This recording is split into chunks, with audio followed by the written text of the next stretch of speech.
Okay, let's get into it. We're heading over, virtually speaking, to Vernon, BC, right into the Okanagan. Beautiful spot. It really is.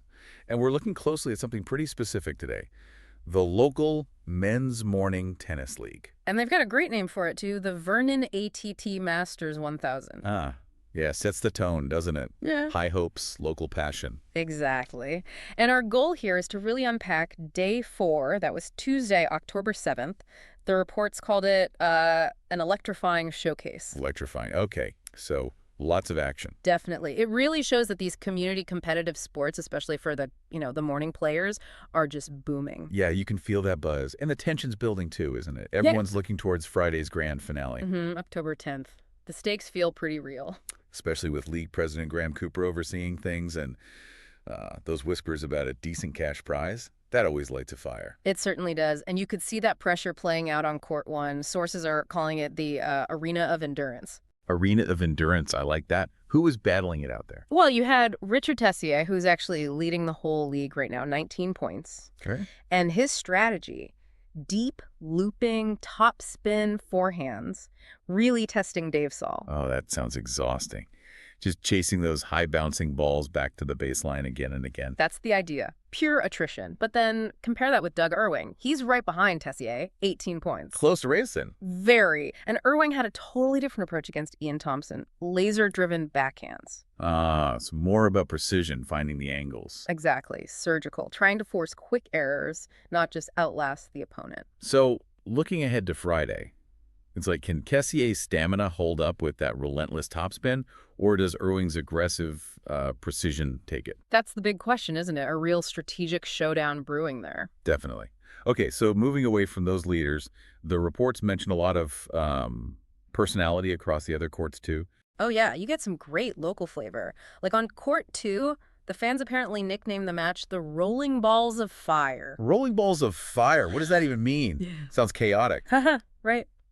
Suggests maybe serves weren't getting held much, lots of breaks, high-risk shots maybe, pure energy. Love it.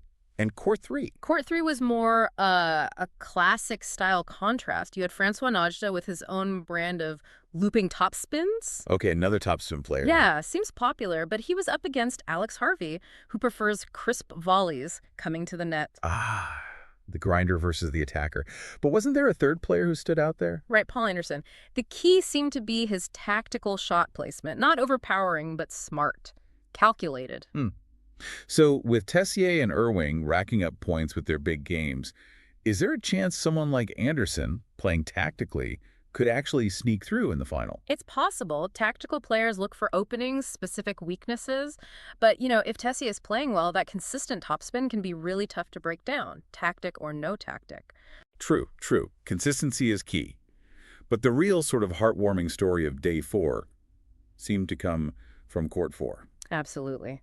The return of a local legend, Ted Melanson. Yeah, the reports mentioned a standing ovation when he came back out. Yeah, quite a moment. And apparently, despite being away from competitive tennis for a while, he showed those, flashes, trademark quick reflexes, fearless net rushes. That's fantastic. Bit of nostalgia for the fans. Definitely. But is nostalgia enough? He's sitting on 6 points tied with Dennis Blumenthal, who has that tricky slice game.